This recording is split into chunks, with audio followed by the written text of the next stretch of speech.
com relação a esse tema, tá? Eu não sei você, mas eu tenho aprendido demais, tá?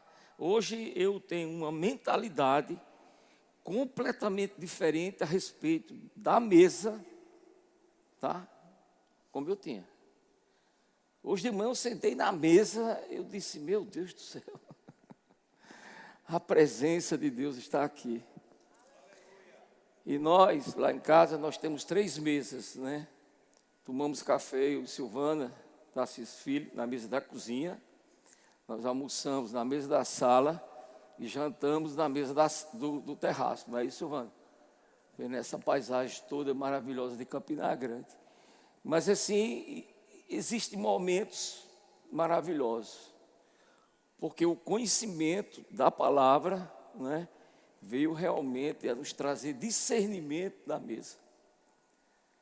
Nós sabemos, querido, que quando sentamos na mesa, a primeira coisa que nós temos que exercermos é gratidão. Fala, gratidão. Por quê? Porque você está numa mesa, sentado, não é?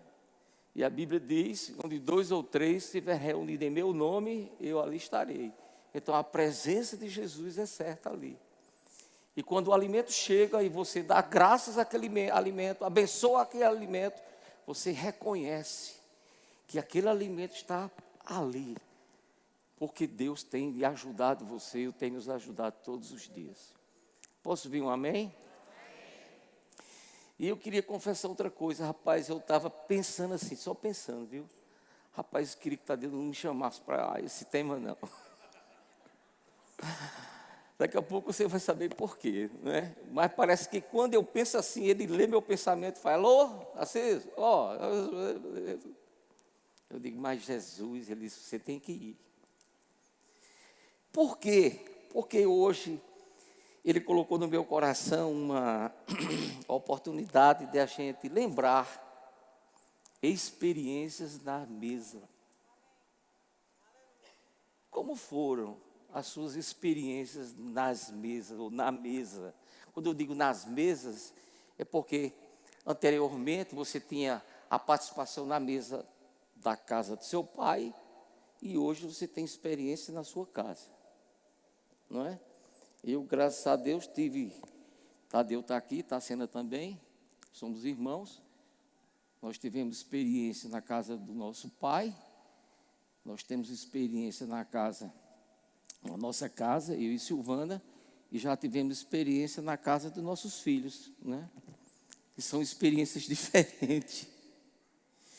Mas assim, eu estava lembrando, eu estava até um pouco emocionado ali, Silvana, você entra por cima. Mas minhas emoções estavam um pouco abaladas. Por quê? Porque eu lembrei nessa tarde, tá? Situações na mesa da nossa casa, do nosso pai, que para mim não foram tão agradáveis.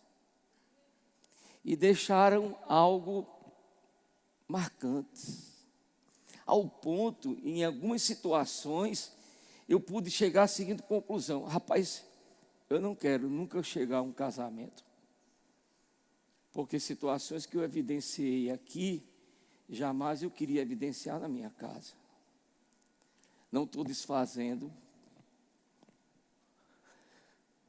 Jesus, não estou desfazendo o poder da mesa. A glória que está sobre a mesa. As oportunidades que a mesa oferece na presença de Deus para formar o caráter dos nossos filhos. Foi como o meu foi formado, o de Tadeu foi formado, o de Tassiana também foi formado. Porque meu pai, uma coisa que ele nos ensinou desde o primeiro dia que eu me dei por gente, é que quando a refeição estava na mesa, a gente tinha que participar. Mas assim, aconteceram algumas situações, né, de uma forma inesperada, onde surgiram alguns conflitos. A minha mãe, por exemplo, era uma pessoa maravilhosa. Eu estou aqui querendo expor a minha mãe, mas era uma pessoa que não tinha tanto controle, não tinha tanto domínio próprio na vida.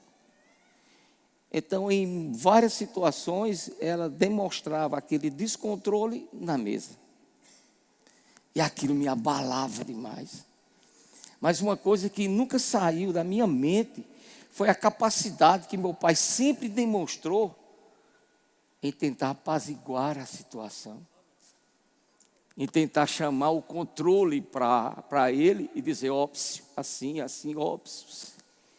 Mas situações me desagradavam ainda mais quando a minha mãe não tanto se controlava e saía da mesa, deixava a gente sem ela na mesa, e meu pai se levantava e ia lá e insistia e persistia e perseverava. E não foram as...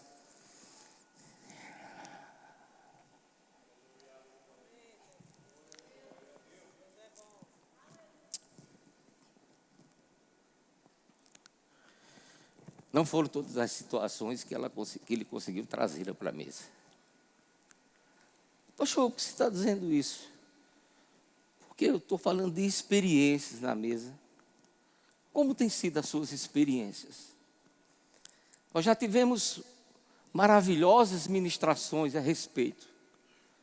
Faustino, Perilo, Tadeu, a Juliana. Né? Me perdoe se eu esqueci de alguém. Mas o ensinamento chegou. E a pergunta que não quer calar: o que você tem feito a partir desses ensinamentos com a sua mesa? Porque eu e você, que somos sacerdotes do lar, é que temos total responsabilidade de administrar a mesa. Porque nós sabemos, por tudo que já ouvimos e iremos ouvir, o que podemos construir na mesa. Tanto para os nossos filhos, como para a nossa esposa, como para o nosso lar, como para os nossos amigos. Ou seja, há uma grande oportunidade de restauração, de construção, de crescimento na mesa. Eu posso ouvir um amém? E aí, eu, quando gosto de um assunto, né, eu vou a fundo. Pude ler alguns livros, pude ouvir no YouTube várias ministrações a respeito da mesa. E quanto mais eu escutava, podia perceber a profundidade que esse assunto tem. Mas eu conto também experiências, né, que foram marcantes do ponto de vista de... Quando nós citamos Jesus, eu e Silvana, a Thalita já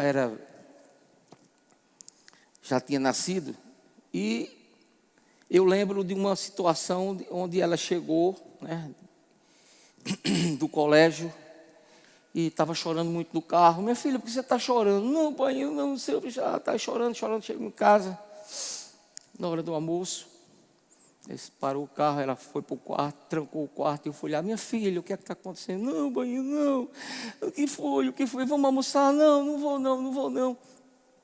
Eu disse, olha, vamos fazer o seguinte, vamos para a mesa com o papai, tá? Que papai vai conversar com você, olhando nos seus olhos, e você vai dizer o que aconteceu, porque eu sei que essa nossa conversa vai melhorar a situação. Não quero ir não, mas vamos. Eu já tinha aprendido com meu pai, vale a pena perseverar. E aí ela foi, sentou na mesa, eu disse, que foi? Pai, eu não aguento mais não vou mais para o colégio não, porque toda vez que eu chego no colégio, pai, tem uma menina e outra e diz, baixinha.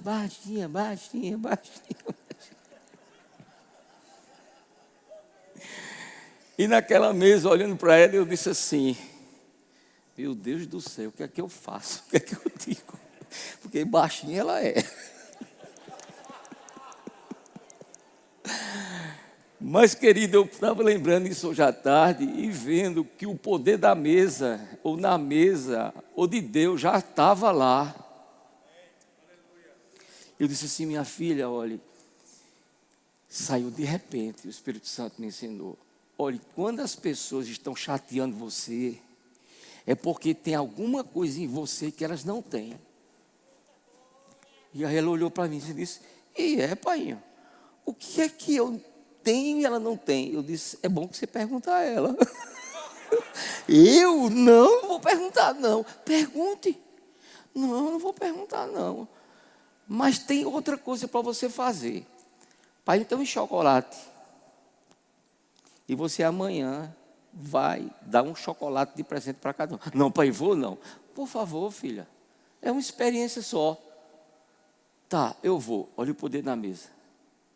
E aí, quando foi na hora de sair, no outro dia de manhã, eu disse: Silvana, o chocolate, olha, você leva para elas, tal, tá bom. Quando eu parei o carro, mais uma vez, eu sempre beijava ela, né? E quando eu olhei dessa vez, tinha no muro do educandário, 2 pessoas olhando para ela, 2 crianças olhando para ela. E quando ele olhou para mim, ele disse: pai, olha essa ali. Tá bom, vá. Desceu, entrou, eu fui embora. E quando eu fui pegar ela no colégio, ela sorrindo. O que foi, filha? Deu certo, pai. Deu certo, pai. Deu certo. O que foi? Pai, agora eu sou amiga delas. E eu dei um chocolate a elas, entendeu? E elas disseram: oi, Thalita, obrigado. Mas eu disse para elas assim: ó, meu pai disse uma coisa que eu queria saber de vocês. O que é que você quer saber da gente? Meu pai disse que eu tenho uma coisa que vocês não têm. Vocês são capazes de dizer o que é que eu tenho, vocês não têm? Ela disse: a gente vai dizer agora, Thalita. Toda vez que você chega no carro com seu pai, a gente observa que seu pai, antes de você sair do carro, seu pai lhe beija, lhe dá um abraço. E o pai da gente nunca chega aqui, não dá um abraço e não beija a gente. Olha o que a mesa conseguiu fazer. Mudar a mentalidade dela. Então, existem coisas na nossa vida, tá? Que é como aquela torneira que começou a pingar. E você diz: não, é só uma torneira. É só um pingo devagarzinho. Lá você aperta. Daqui a pouco começa a pingar de novo. Daqui a pouco você vai ver a conta da água. Está lá em cima por causa do pinguinho e pinguinho e pinguinho. O que a gente precisa todos os dias da nossa vida é que quando o ensinamento da palavra chegue, a gente já começa a praticar. Porque já começa a ter o efeito. Agora mesmo a gente estava saindo de casa, telefone, disse: Silvana, telefone dos Estados Unidos. Quando ela liga, aí eu não atendi. Daqui a pouco de novo, quando ela insiste em tocar 2 vezes, eu digo: tem bronca. E quando o Silvana chegou, atendeu, disse: está levando as 2 crianças para o hospital. Foi o que aconteceu, Silvana. Eles começaram a brincar lá em cima da cama, os 2 pulando, daqui a pouco, puf, bateu um no outro, um caiu e ficou sem fôlego, e ela correu para o hospital. Eu digo: bota ela na tela aí, Silvana. Ela na tela, eu disse: minha filha, maior é o que está dentro de você do que está no mundo. Nada vai acontecer, meu filho. Preste atenção que você tem um Deus todo-poderoso. Um Deus que está no controle de todas as coisas. Nada vai acontecer com seus filhos. Não, pai, é porque o dente dele, eu não estou nem vendo o dente que vai, é o mesmo dente que volta, minha filha, porque Deus é controle de todas as coisas. Você está lembrado do que eu tenho lhe dito, que Deus é assim, assim, assado? Pai, quando você fala de Deus, me fortalece. Prática da palavra. Exercício da palavra. Como está a sua mesa? O que você tem feito para que sua mesa a cada dia traga mais resultado? Eu não sei você, mas quando eu tinha feito alguma coisa de errado, né, Cacau? Desde quando a gente lá na bagaceira, né? E quando a mesa era colocada, o papai dizia: venha para almoçar. Eu dizia: não estou com fome, não. Quando o filho diz: não está com fome, que aconteceu alguma coisa. Sabe por quê? Porque na mesa há discernimento. Todas as vezes que seu filho sentar na mesa, ou não quiser ir para a mesa, é porque algo aconteceu, você tem que ir atrás. Porque ele já sabe que na hora que ele senta na mesa, a presença de Deus é tão real, há um discernimento há um discernimento seu a partir do problema que eles estão vivenciando. E se você desfrutar disso, você vai ter habilidade e sabedoria no Espírito Santo para resolver de uma forma milagrosa. Diga assim: há poder na mesa. Vamos para a palavra, né? Aleluia. Vá para Deuteronômio 4, perdão, 6. Jesus, Jesus, fala Jesus. Ouça, ó Israel, o Senhor nosso Deus é o único Senhor. Deuteronômio 6, a partir do versículo 4. Ame o Senhor, o seu Deus, de todo o seu coração, de toda a sua alma, de todas as suas forças. Que todas essas palavras que hoje lhe ordeno estejam em seu coração. Ensine-as com perseverança a seus filhos. Converse sobre elas. Está gostando dessa versão? Bem clara. Quando estiver sentado na mesa, na sua casa, quando estiver andando pelo caminho, dá para você ensinar até quando está dirigindo. Quando se deitar, vale a pena até chamar alguém para deitar, conversar, tá? Relaxar, você na rede e o seu filho na cama. Tá? E quando se levantar, a Bíblia diz, há momento para todas as coisas debaixo do céu. E eu quero dizer para você, irmãos, que essa palavra, Moisés, quando recebeu os 10 mandamentos, da parte de Deus, ele sabia que tinha que trazer para a sua família, porque com o conhecimento da palavra que deu, dos mandamentos que deu para ele, e com a prática desse conhecimento por parte da sua família e do seu povo, aquele povo não seria mais o mesmo. Eu quero despertar para você o que você ou o que nós temos feito com o conhecimento que nós já temos, não só a partir da nossa igreja, mas a partir de um discipulado, a partir de um rema, a partir da escola de ministro e da escola de missões. O conhecimento, ele está em mim e você, para que a gente possa praticar, nos abençoar e abençoar os outros. Pode ouvir um amém? Então, é necessário que a cada culto, nós devemos gerar expectativas nos nossos corações, para nos identificarmos com cada palavra, com cada versículo, com cada ensinamento, do que a Bíblia nos ensina, para que através dessa autoavaliação a respeito da palavra que aprendemos, começarmos a sermos transformados. Você pode dar um amém aí para animar? Esse é o objetivo. Esse é o propósito de Deus. Especificamente para esse culto da família. O que Deus quer com esse culto da família, pastor? Que a nossa família não permaneça da forma que está. Não, a minha família não tem problema, sim, mas pode melhorar. Quem crê que a nossa família pode melhorar? É só começar a praticar a palavra.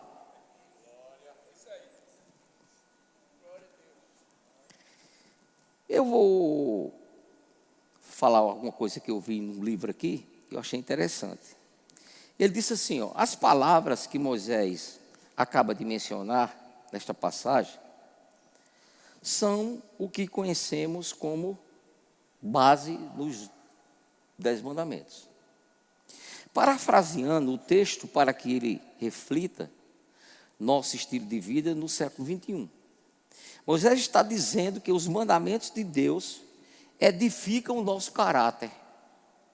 Se falarmos sobre a bondade divina e aquilo que o agrada ao longo do dia, em especial quando chegarmos ao lar e nos sentarmos à mesa com a nossa família.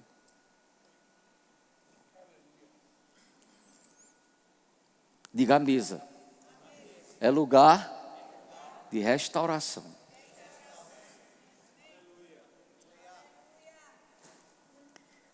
Vamos para Êxodo 20. Êxodo 20. Aleluia. Êxodo 20. Êxodo 20.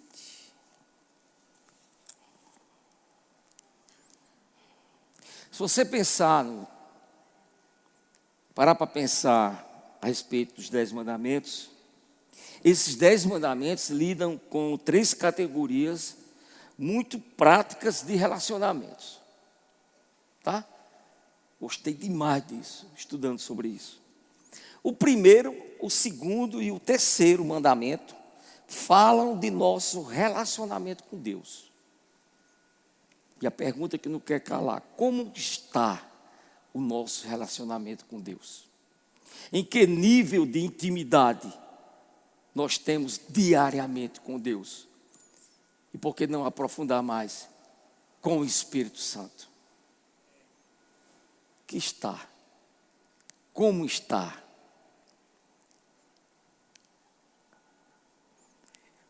O versículo 1, tá? Diz assim: meu povo,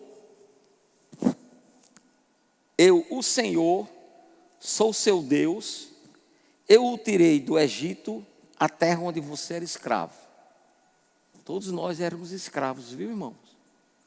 Nós estávamos separados de Deus, tá?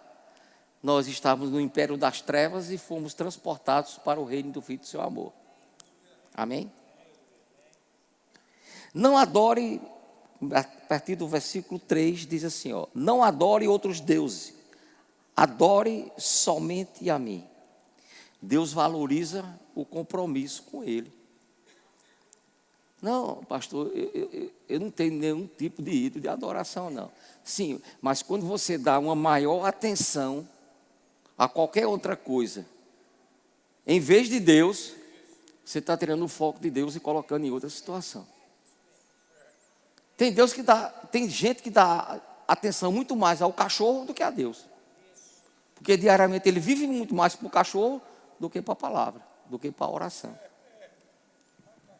Não tem nada contra cachorro, viu, irmão? Glória a Deus por isso. Nós estamos falando de compromisso. O versículo 2 diz assim, ó. Perdão, o versículo 4 diz assim, ó: não façam imagens de nenhuma coisa que há lá em cima do céu, ou aqui embaixo na terra, ou nas águas debaixo da terra.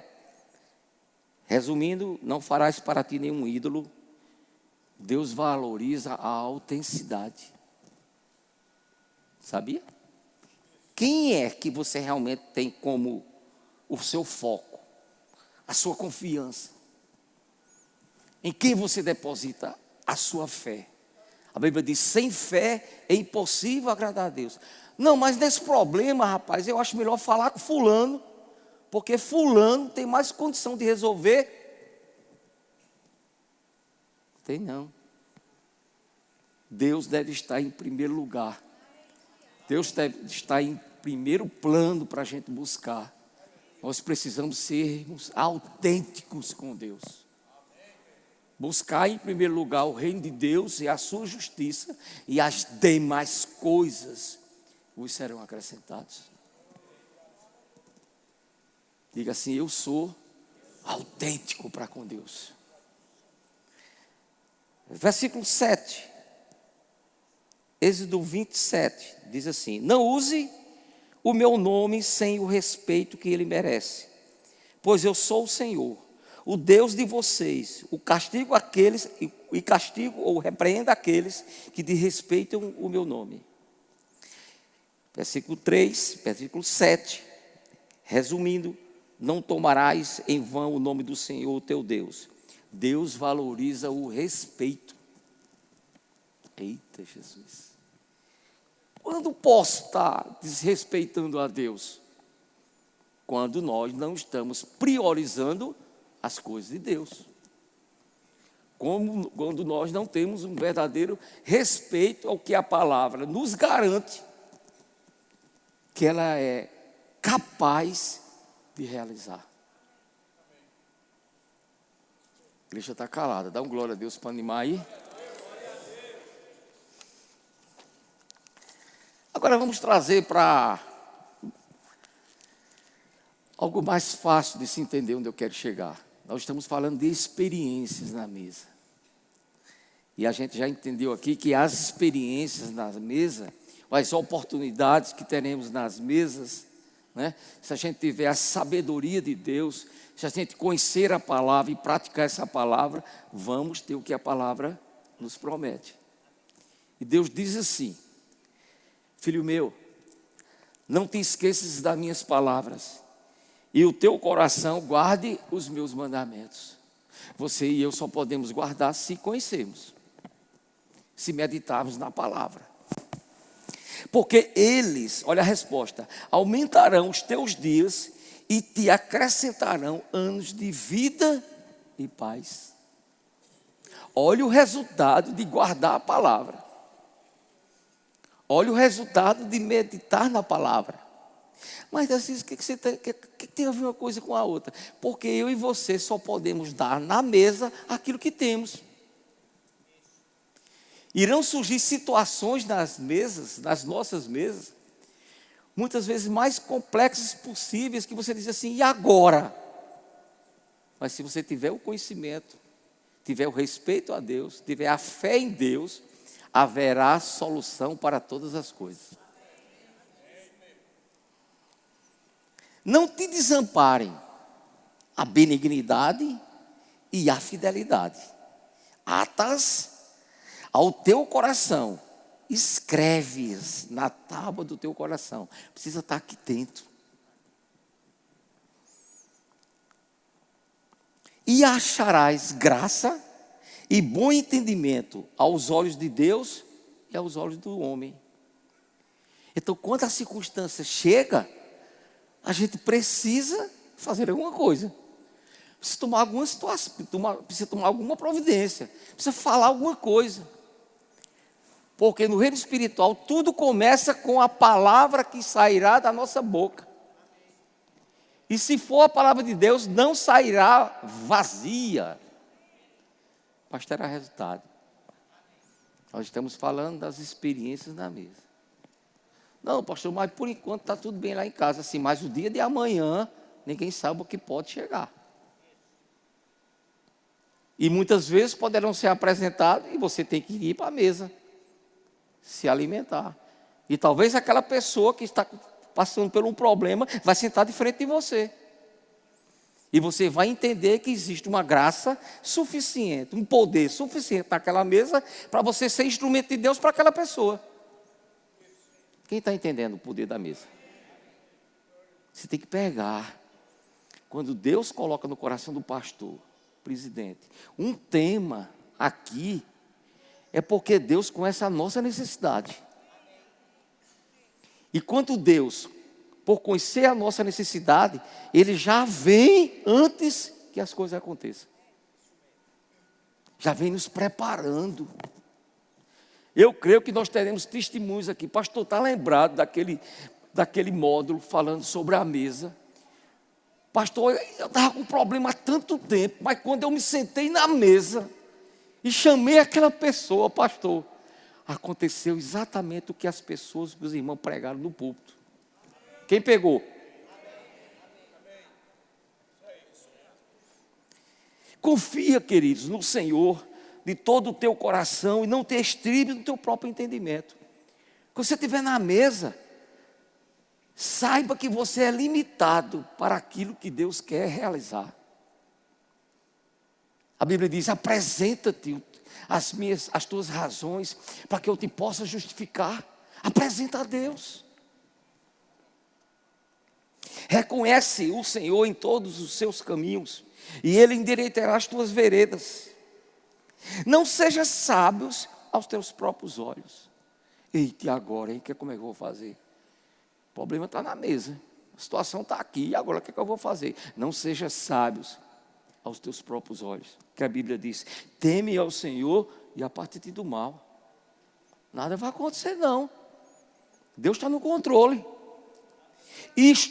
Tudo isto que acabamos de ler, isto será saúde para o teu âmago e medula para os teus ossos. Olha o resultado da palavra.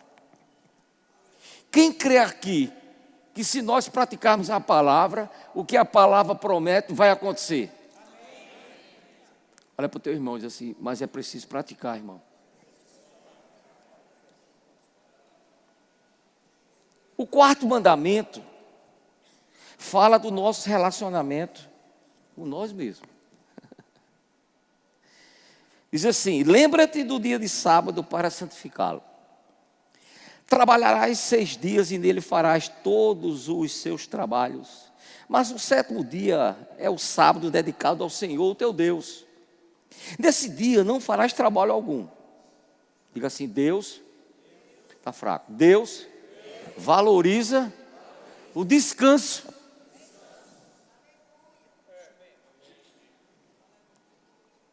Mateus 11, melhora mais ainda agora o entendimento, a partir do versículo 28, diz assim: ó, vinde a mim, todos os que estáis cansados e oprimidos, e eu vos aliviarei.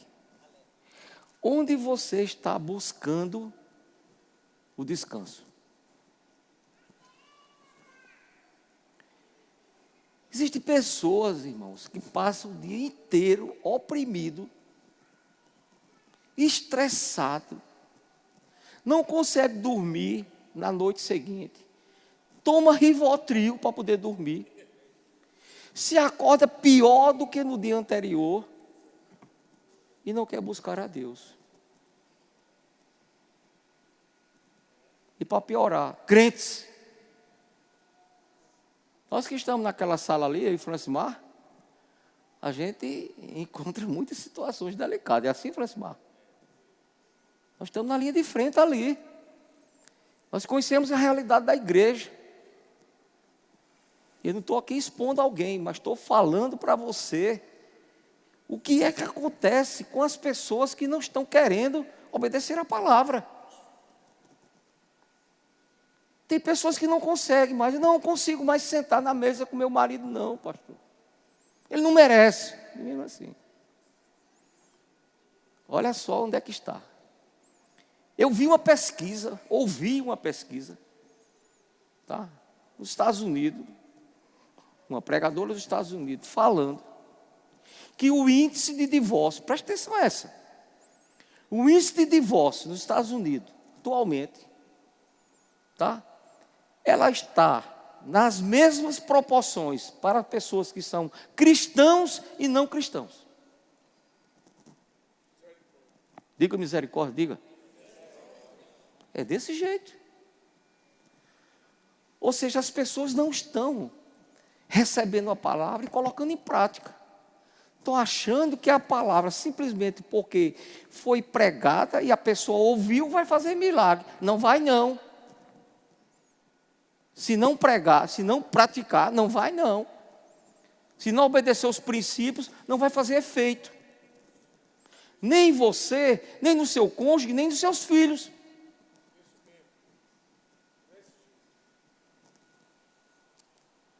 Tomai sobre vós o meu jugo e aprendei de mim, diz o Senhor.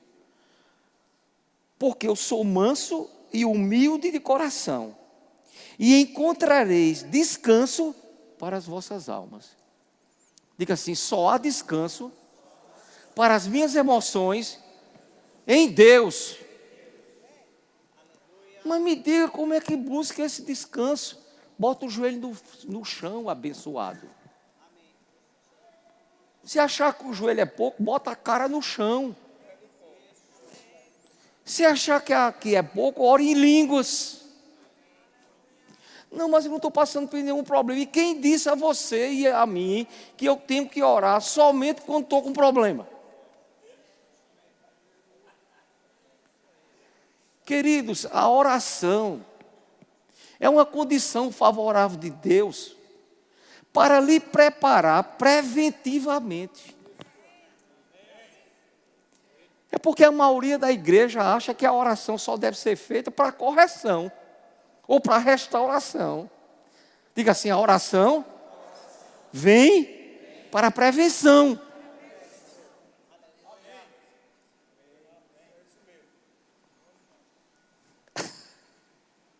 Sei porque Tadeu me chama para esse negócio. Aleluia, glória a Deus, aleluia. Jesus disse: porque o meu jugo, ele é suave, e o meu fardo é leve. Uma vez eu estava conversando com o irmão, ele disse: pastor, tem hora que eu não dá vontade de eu orar, não. Eu digo: por quê? Ele disse, porque assim, tem vez que eu caio numa situação tão desesperadora e eu fico com vergonha de orar. Eu digo, como? Eu não estou entendendo, não. Ele disse, fico com vergonha de orar. Aí eu disse, meu irmão, a Bíblia diz assim, porque o meu jugo é suave e o meu fardo é leve. Jesus não vai te julgar depois que tu está lá no buraco, não, irmão. Jesus quer te restaurar. Mas tu precisa, ir ao encontro dele, se arrepender do teu pecado. A Bíblia diz, aquele que confessa e se arrepende, alcança a misericórdia. Tu tem que ter humildade para saber que tem áreas na tua vida ou na nossa vida que a gente precisa melhorar. Não vai deixando aquelas áreas que precisa melhorar debaixo do tapete, não. Sabe por quê? Porque um dia essa conta aqui chega. E chega com juro, correção. Ou seja, surgiu a situação, a gente tem que ir buscar o Senhor. O Senhor está aqui, como é que eu faço? Deu problema conjugal, no relacionamento, está um amuado, está outra amuada, vamos tomar um café abençoado ou abençoada. Faz um cafezinho abençoado para teu marido. Bota um pãozinho assado, um queijo.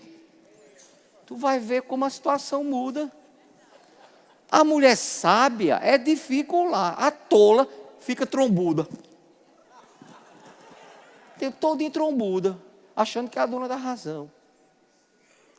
Amém? É aquela pergunta, que papai já fez a Perilo e eu vou fazer para você hoje. Você quer ser feliz ou ter razão? Quem quer ser feliz aqui? Dá razão a outra pessoa mesmo sem ter. Dou não. Como é que eu vou dar razão a uma pessoa que não tem? Vou te explicar o que acontece. Quando você dá razão a uma pessoa, mesmo quando ela não tem, você bloqueia o conflito. A briga acabou. Bloqueou o conflito, a partir dali vai começar a gerar paz. E daqui a pouco, no outro dia, a pessoa que você deu razão, mesmo sem ter, diz, filho, tu me desse razão, mas eu não tinha não, viu? Tu me perdoa? Dá um glória a Deus aí. Que não pode ter conflito. Conflitos emocionais geram feridas emocionais. E o meu filho e o teu filho está assim na arquibancada, só olhando o nosso comportamento. Porque eles estão filmando, assim como eu filmei, assim como você filmou, o que é o casamento. O casamento representa para os nossos filhos tudo o que a gente mostra a partir do nosso comportamento. Dá outro glória a Deus para animar aí. Vou ficar bem tranquilo agora para a gente terminar já. Aleluia. Do 5º ao 10º mandamento, encontramos instruções sobre os nossos relacionamentos com as outras pessoas. Olha que riqueza estão no mandamento. Vou ser mais rápido. O versículo, desde o 20, versículo 12, diz assim, honra teu pai e tua mãe. Diga assim, Deus valoriza a paternidade. Honrar o pai, começar o de lá. Reconhece o que o teu pai fez por você. Mas pastor, você não sabe a bronca que era meu pai. Mas por causa dele você está aqui olhando para mim. E muitas coisas aconteceram por desconhecimento da palavra que os nossos pais não tinham. Por exemplo, eu não guardo nenhuma mágoa da minha mãe. Tudo o que aconteceu, que eu já terminei de falar aqui, é porque havia um desconhecimento da palavra. Havia uma grande vontade de servir a Deus, de fazer a vontade de Deus, mas não conhecia a essência da palavra. Não tinha nascido de novo nesta época. Mas graças a Deus, um dia, pelo temor ao Senhor, 2 dias antes dela morrer no hospital, eu e o pastor Isaías, nós fomos lá fazer uma visita. O pastor Isaías pregou a palavra para ela e ela aceitou Jesus. Vamos nos encontrar, Iracema. Fique tranquila, viu? Vamos se encontrar lá em cima. O versículo 13 não matarás. Diga assim: Deus, está fraco, Deus valoriza a vida. Como você tem valorizado a vida que Deus tem lhe dado? Vou até falar um pouquinho do que o Faustino falou. Você tem comido aquilo que realmente lhe alimenta? Ou tem comido qualquer coisa? Não, estou com fome, vou comer qualquer coisa. Você tem que valorizar o que Deus já lhe deu. Não, eu estou num carrinho, é um carrinho velho. Lava o carro velho. Deixa ele bem limpinho. Porque se você tiver cuidado do carro velho, Deus vai dizer que você merece um novo, porque cuida do velho. Cuida da tua casa, varra a casa, limpa a casa. Deixa tudo bem limpinho. Porque Deus disse, cuida de tudo, merece melhor. Dá um amém para animar aí. Estou terminando. Não adulterarás, versículo 20, capítulo 20, versículo 14. Diga assim: Deus valoriza, suspira, o casamento. Tem que ter fidelidade. Entendeu? Não é qualquer mulher que passa, tu faz até desaparecer, não. Aonde os teus olhos for, teu coração vai junto. Amém? O adultério, ele não começa numa cama não, viu? Ele começa num olhar. Depois por uma palavra. Depois por um oi. Tudo bom? E você vai alimentando. Versículo 15. Não furtarás. Deus valoriza a propriedade. Aleluia. Versículo 16. Não darás falso testemunho. Ou seja, não mentirás contra o teu próximo. Deus valoriza a honestidade. Eu e você podemos esconder coisa para todo mundo, menos para Deus. Tudo que fazemos, queridos, Deus está assim olhando. Não, mas ninguém viu. Talvez, mas Deus viu. Amém? E se é uma coisa, meu irmão, que Deus não abre mão, é da desonestidade. Aquilo que eu e você iremos plantar, vamos colher. Versículo 17. Não cobiçarás a casa do teu próximo, nem alguma coisa que lhe pertença. Deus valoriza a individualidade. Só tem você, só tem eu na face da terra. Não tem ninguém igual a mim, igual a você. E Deus tem um plano específico para mim e outro para você. Não queira fazer o que Deus chamou para eu fazer. Faça aquilo que Deus quer que você faça.